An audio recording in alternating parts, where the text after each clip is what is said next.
Topic है ionic compound. तो सबसे पहले इसका डेफिनेशन देख लेते हैं। Compound form due to the transfer of electrons from a metal to a non metals are known as ionic compound. Okay, मतलब जब आयोनिक कंपाउंड का फॉर्मेशन कैसे होता है। आयोनिक कंपाउंड के फॉर्मेशन होने के लिए क्या होता है कि जब भी एक मेटल्स जो होती है वो नॉन मेटल से क्या होती है कि बीच में क्या होती है, केमिकल रिएक्शन होती है। तो हमेशा क्या होता है कि जो मेटल्स जो होता है उसकी टेंडेंसी होती है कि वो इलेक्ट्रॉन क्या करती है, डोनेट करती है, और जो नॉन मेटल्स जो होते हैं उसकी टेंडेंसी होती है कि वो हमेशा क्या करती है, इलेक्ट्रॉन को एक्सेप्ट करती है या फिर रिसीव करती है। तो दोनों के बीच में क्या होता है, मेटल और जो नॉन मेटल्स जो होते हैं उनके बीच में क्या होता है, कंप्लीटली इलेक्ट्रॉन का क्या होता है, ट्रांसफर होता है। ओके, तो इसकी वजह से क्या होता है कि उनके बीच में क्या होता है, जब ट्रांसफर होता है तो उनके बीच में क्या बन जाता है, एक बॉन्ड बन जाता है। और मेटल और नॉन मेटल के बीच में जब इलेक्ट्रॉन के ट्रांसफर की वजह से जो बॉन्ड बनता है और बॉन्ड बनने से जो कंपाउंड बनते हैं उसको हम बोलते हैं आयोनिक कंपाउंड। ओके, जो क्लियर। तो आयोनिक कंपाउंड जो होते हैं उसके अंदर क्या होगा कि हमेशा क्या होगा कि इलेक्ट्रॉन का जो ट्रांसफर जो होता है वो कंप्लीटली होता है मेटल और नॉन मेटल के बीच में, या किसी भी दो एलिमेंट के बीच में यदि इलेक्ट्रॉन का ट्रांसफर ओके एक्सचेंज होता है वो कंप्लीटली होता है। मतलब एक एलिमेंट जो होता है वो दूसरे एलिमेंट को क्या होता है, वो इलेक्ट्रॉन डोनेट करता है, और दूसरा जो होता है वो कंप्लीटली उसको क्या करता है, रिसीव करता है। तो उसकी वजह से जो कंपाउंड बनता है दोनों एलिमेंट के जुड़ने से उसको हम बोलते हैं आयोनिक कंपाउंड। और दोनों कंपाउंड मतलब जो एलिमेंट होते हैं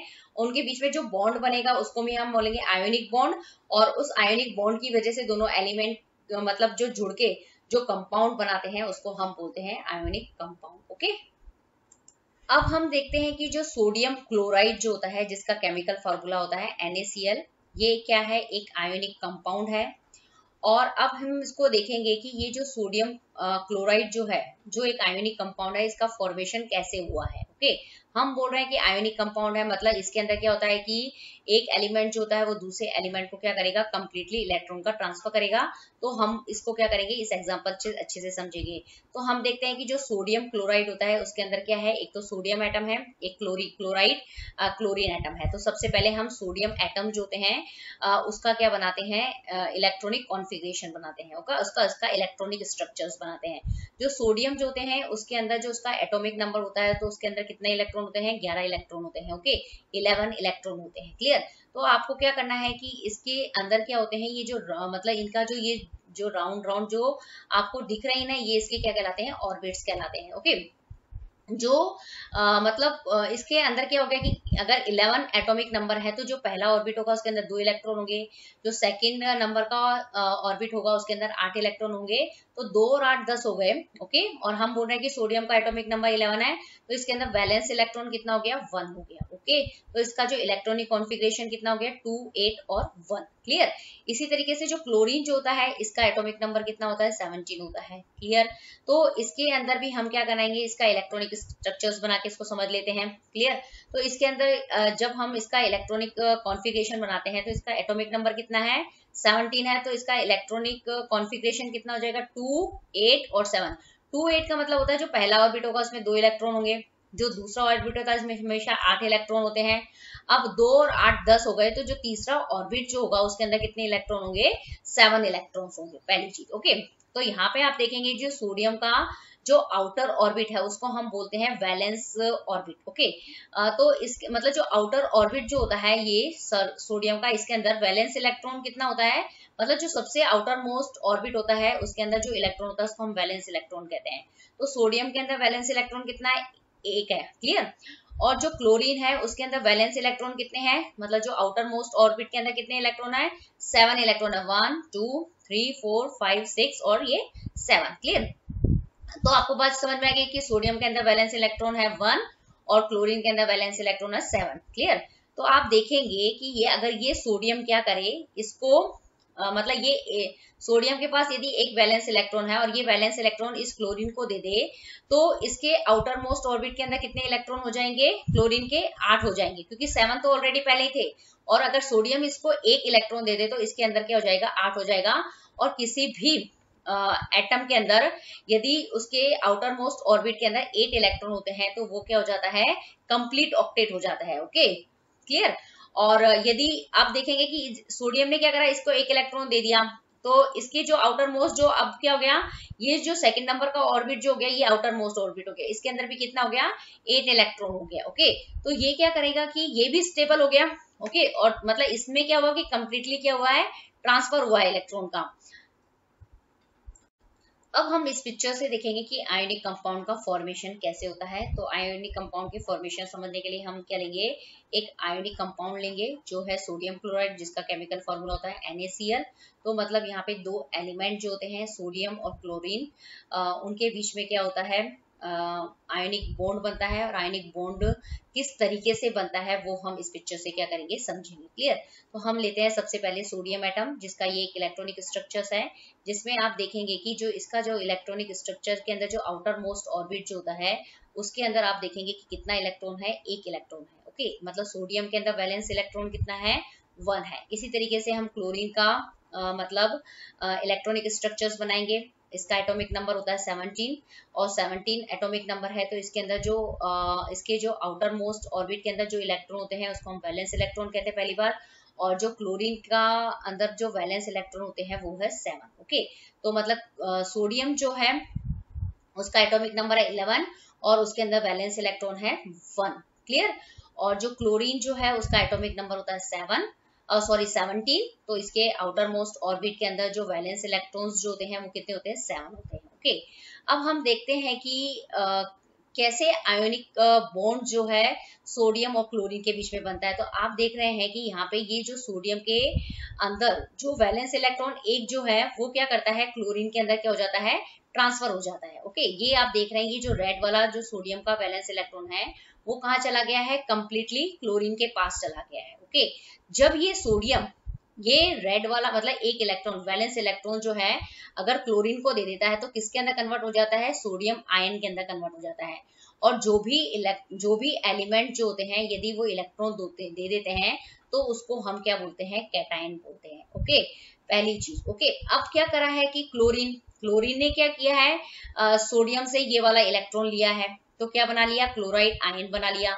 अब ये क्लोराइड के ऊपर माइनस चार्ज क्यों लगाया है, क्योंकि जो भी एलिमेंट इलेक्ट्रॉन लेता है तो उसके ऊपर नेगेटिव चार्ज होता है, और जो देता है उसके ऊपर पॉजिटिव चार्ज आता है। तो सोडियम ने दिया इसलिए सोडियम के ऊपर पॉजिटिव चार्ज, और क्लोरीन ने लिया है तो क्लोरीन के ऊपर नेगेटिव चार्ज हो गया। ओके, और जिसके ऊपर भी पॉजिटिव चार्ज होगा उसको हम कैटायन बोलेंगे, और जिसके ऊपर नेगेटिव, जिस एलिमेंट के ऊपर या जिस एटम के ऊपर नेगेटिव चार्ज होता है उसको हम एनायन बोलते हैं। ओके, जब कोई एलिमेंट्स जो होते हैं वो क्या होते हैं, पॉजिटिव और नेगेटिव आयन बना लेते हैं, तो क्या होता है, और वो पॉजिटिव और नेगेटिव आयन क्या क्यों बनते हैं, क्योंकि उस कंडीशन के अंदर क्या होता है कि एक एटम जो होता है वो इलेक्ट्रॉन देता है और दूसरा क्या होता है, लेता है। इसकी वजह से क्या होते हैं, पॉजिटिव और नेगेटिव आयन बनते हैं। तो आप जब भी जानते हैं कि पॉजिटिव और जो नेगेटिव चार्ज जो होते हैं वो एक दूसरे को क्या करते हैं, अट्रैक्ट करते हैं। ओके, अट्रैक्ट करने की वजह से क्या होता है कि उनके बीच में क्या होता है, एक बॉन्ड बन जाता है। मतलब बॉन्ड बनने का मतलब होता है कि वो एक दूसरे की तरफ क्या होते हैं, खींचते हैं। खींचने का मतलब बॉन्ड बन गया, वो एक दूसरे से जुड़ गए हैं। ओके, तो उनके बीच में जो बॉन्ड बनता है तो हम ये बोलते हैं कि जब भी कोई एटम क्या बना ले, पॉजिटिव और नेगेटिव आयन बना ले, और फिर एक दूसरे को अट्रैक्ट करते हैं उस पॉजिटिव और नेगेटिव चार्ज की वजह से, तो उनके बीच में जो बॉन्ड बनता है उसको हम बोलते हैं आयनिक बॉन्ड।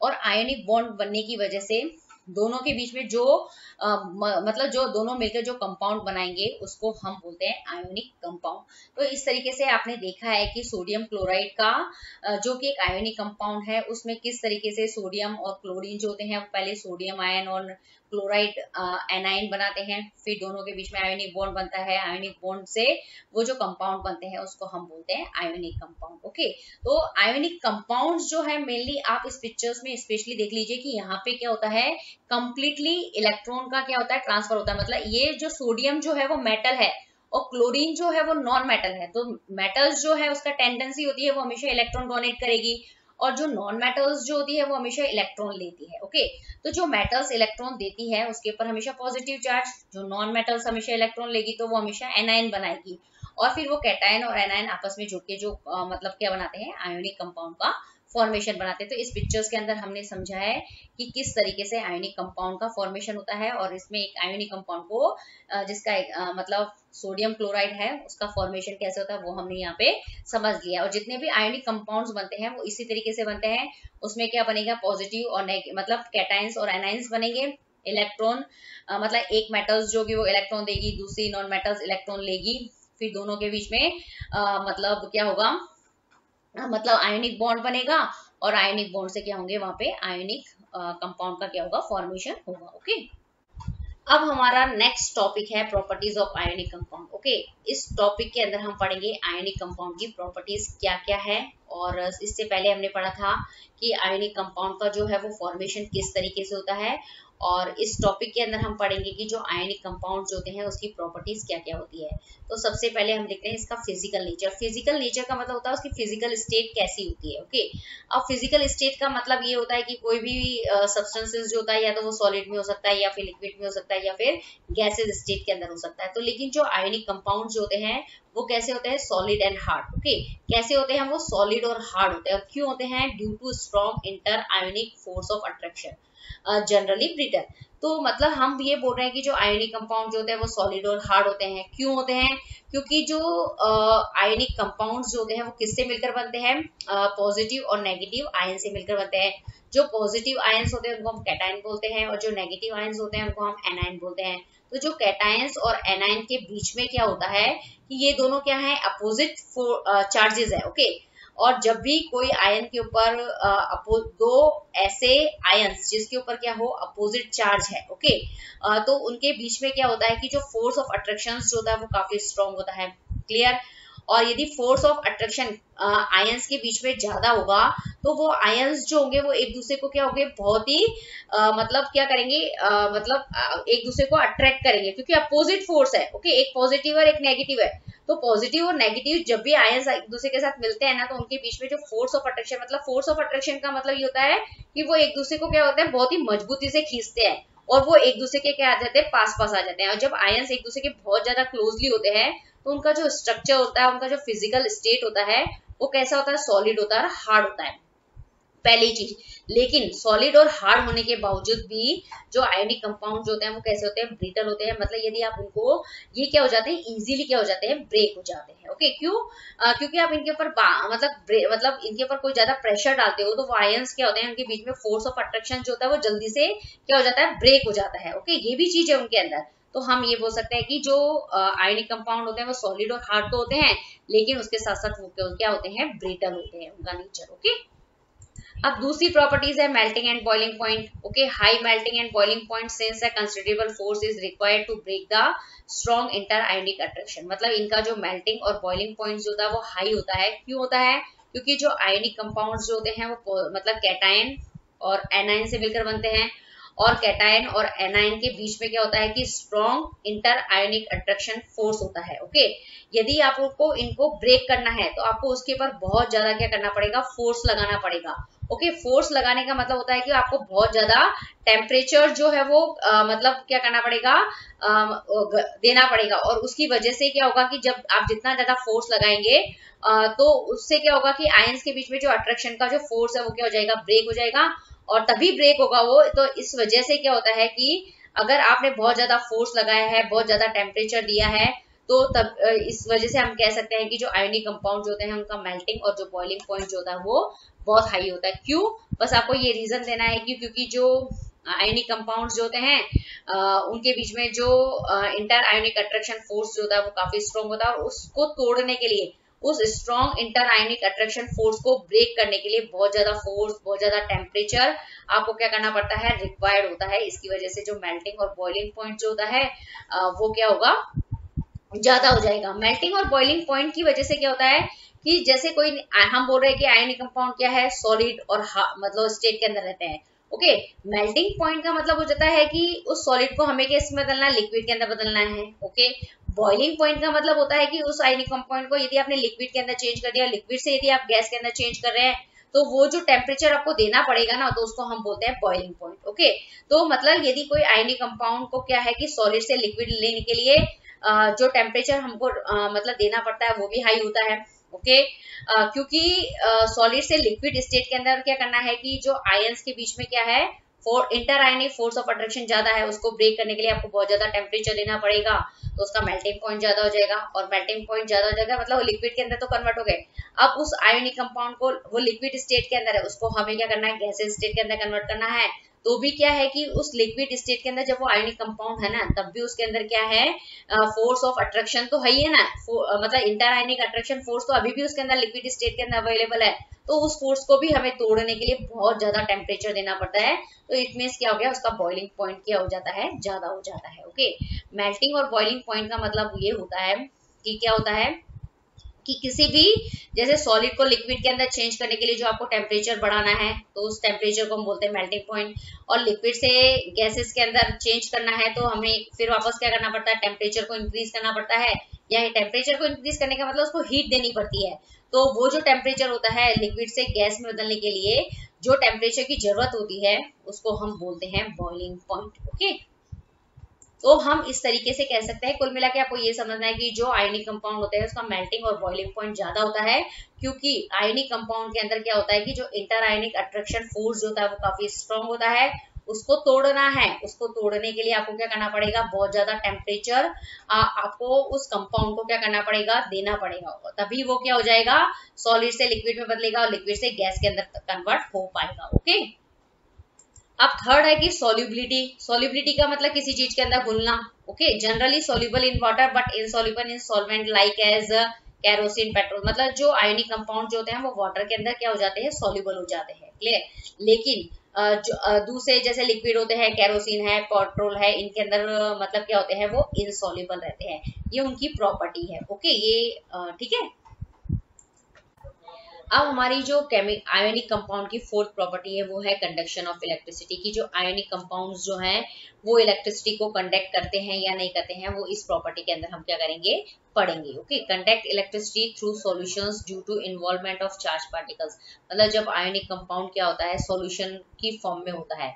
मतलब सॉल्यूशन कैसे बनाओगे आप आयोनिक कंपाउंड का, कि आप उसको क्या कर दो कि किसी भी सॉल्वेंट के अंदर जब हम आयोनिक कंपाउंड को डिसॉल्व करते हैं तो उस कंडीशन के अंदर क्या बनता है, सॉल्यूशन बन जाता है। ओके, तो उस कंडीशन के अंदर क्या होता है, जब सॉल्यूशन बनता है ना, किसी भी आयनिक कंपाउंड को आप किसी भी सॉल्वेंट के अंदर डालते हैं तो सॉल्यूशन बनता है। उस कंडीशन के अंदर क्या होता है कि आयनिक कंपाउंड जो होते हैं वो क्या होता है, आयंस के अंदर क्या होता है, डिवाइड हो जाता है। ओके, ब्रेक हो जाता है, टूट जाता है। ओके, और आयंस क्या होते हैं, चार्ज पार्टिकल्स होते हैं। ओके, और जो इलेक्ट्रिसिटी जो होती है वो क्या होती है, मतलब इलेक्ट्रिसिटी कंडक्ट का मतलब ये होता है कि आयंस का फ्लो होना। ओके, अगर आयंस बन गए हैं और यदि आप उसको क्या करते हो, अगर वो फ्लो होने की वाली कंडीशन में होते हैं तो वो क्या कर सकते हैं, इलेक्ट्रिसिटी को क्या करते हैं, आगे पास करने की क्या रखते हैं, वो कैपेसिटी रखते हैं। ओके, तो कुल मिला के यदि आयनिक कंपाउंड, यदि आयंस के अंदर ब्रेक हो जाता है तो वो क्या करता है, इलेक्ट्रिसिटी को कंडक्ट कर सकता है। ओके, तो इससे क्या रिजल्ट निकला है कि यदि आयनिक कंपाउंड क्या है, सॉल्यूशन स्टेट के अंदर है, यदि हमने आयनिक कंपाउंड को का सॉल्यूशन बना दिया है तो वो क्या करता है, इलेक्ट्रिसिटी को क्या करते हैं, कंडक्ट कर सकते हैं। पहली चीज बहुत ही इंपॉर्टेंट है कि आयनिक कंपाउंड सॉल्यूशन स्टेट के अंदर इलेक्ट्रिसिटी को कंडक्ट करते हैं। Okay, in molten state movement of ion is possible due to heat and thus conduct electricity. Okay, हम जानते हैं कि जो आयनिक कंपाउंड जो होते हैं वो हमेशा सॉलिड फॉर्म में होते हैं। ओके, यदि आप उसको क्या करते हैं, हीट करते हैं या टेम्परेचर इंक्रीज करते हैं तो क्या हो जाते हैं, मेल्ट हो जाते हैं, मतलब वो मोल्टन स्टेट के अंदर आ जाते हैं। ओके, मोल्टन स्टेट आने का मतलब ये होता है कि वो आयनिक कंपाउंड क्या हो गया है, अपने आयंस के अंदर क्या हो गया है, डिवाइड हो गया है। ओके, अगर वो आप आयनिक कंपाउंड आयंस के अंदर डिवाइड हो गया मोल्टन स्टेट के अंदर, तो क्या होता है कि उस कंडीशन के अंदर जो आयंस का मूवमेंट जो होता है वो पॉसिबल होता है। क्यों? क्योंकि हम कैसे पॉसिबल होगा, क्योंकि हमने क्या किया है, हीट की वजह से उस आयनिक कंपाउंड को क्या कर दिया है, आयंस के अंदर डिवाइड कर दिया है। और जैसे जैसे हम हीट इंक्रीज करेंगे तो वो आयंस जो होंगे वो क्या होंगे, मूव करना चालू हो जाएंगे। और वो जो आयंस का फ्लो होता है ना, उसी को हम क्या कहते हैं, इलेक्ट्रिसिटी को कंडक्ट होना, वही इलेक्ट्रिसिटी कंडक्ट होना उसी को कहते हैं। ओके, तो दो चीजें हो गई है यहाँ पे कि यदि ionic compounds are conductor of electricity in molten and solution state. मतलब आयनिक कंपाउंड जो होते हैं यदि वो मोल्टन स्टेट के अंदर हो या फिर सॉल्यूशन स्टेट के अंदर हो तो वो क्या करते हैं, इलेक्ट्रिसिटी को कंडक्ट करते हैं। ओके, तो मोल्टन स्टेट और सॉल्यूशन स्टेट के अंदर जो आयनिक कंपाउंड्स होते हैं तो वो इलेक्ट्रिसिटी के क्या होते हैं, कंडक्टर होते हैं। ओके, ये बहुत ही इंपॉर्टेंट पॉइंट है, आपको ट्रू फॉल्स एमसीक्यूज इसके अंदर इस तरह का पूछा जा सकता है। ओके, अब नेक्स्ट पॉइंट ये कि ionic compound are not conductor of electricity in solid state because movement of ion is not possible in solid state due to rigid structures do not conduct electricity. मतलब जो ionic compounds जो होते हैं वो क्या होते हैं, जनरली कौन सी फॉर्म में होते हैं, सॉलिड स्टेट के अंदर होते हैं। ओके, सॉलिड और हार्ड होते हैं। ओके, पहली चीज। और यदि कोई आयनिक कंपाउंड सॉलिड स्टेट के अंदर है तो वो इलेक्ट्रिसिटी को कंडक्ट नहीं करता है। क्यों क्यों ऐसा होता है कि वो सॉलिड स्टेट के अंदर इलेक्ट्रिसिटी कंडक्ट नहीं कर पाता है? क्योंकि सॉलिड स्टेट के अंदर क्या होते हैं, मतलब जो आयनिक कंपाउंड होते हैं उसका सॉलिड स्टेट का मतलब होता है कि उसके अंदर जो पॉजिटिव और जो नेगेटिव आयंस जो होते हैं उनके बीच में क्या होता है, स्ट्रॉन्ग इंटर आयनिक फोर्स होता है। ओके, उसकी वजह से क्या होती है कि उनकी आयनिक कंपाउंड की जो स्ट्रक्चर्स जो होती है वो कैसी हो जाती है, रिजिड हो जाती है। ओके, मतलब उसके अंदर फ्री आयंस जो होते हैं, मतलब उसके अंदर चार्ज्ड आयंस जो होते हैं वो ब्रेक नहीं होते हैं, बल्कि क्या होते हैं, वो जो चार्ज्ड आयंस जो होते हैं ना, पॉजिटिव और नेगेटिव आयंस जो होते हैं उनके बीच में स्ट्रॉन्ग फोर्स ऑफ अट्रैक्शन है। वो एक दूसरे को इतना पकड़ के रखते हैं कि कोई भी आयंस जो होता है उनका फ्री मूवमेंट जो होता है वो पॉसिबल नहीं होता है। ओके, तो इसकी वजह से क्या होता है कि यदि सॉलिड स्टेट के अंदर है तो उस कंडीशन के अंदर यदि कोई आयोनिक कंपाउंड सॉलिड स्टेट के अंदर है तो उनके अंदर आयंस का मूवमेंट जो होता है वो पॉसिबल नहीं होता है। क्यों? क्योंकि जो आयंस जो होते हैं उनके बीच में क्या होता है, strong inter ionic force of attraction इतना ज्यादा होता है, उसकी वजह से आयंस का फ्लो नहीं होता। अगर आयंस का फ्लो नहीं होगा तो इलेक्ट्रिसिटी जो होगी वो कंडक्ट नहीं होगी। तो कुल मिला के रिजल्ट क्या निकला है कि जो आयोनिक कंपाउंड जो होते हैं वो सिर्फ मोल्टन और सॉल्यूशन स्टेट के अंदर ही क्या करते हैं, इलेक्ट्रिसिटी कंडक्ट करते हैं, क्योंकि उसी कंडीशन के अंदर आयंस का मूवमेंट पॉसिबल है। ओके, लेकिन सॉलिड स्टेट के अंदर वो इलेक्ट्रिसिटी को कंडक्ट नहीं करते हैं, क्योंकि सॉलिड स्टेट के अंदर आयंस का जो मूवमेंट जो होता है वो पॉसिबल नहीं होता है।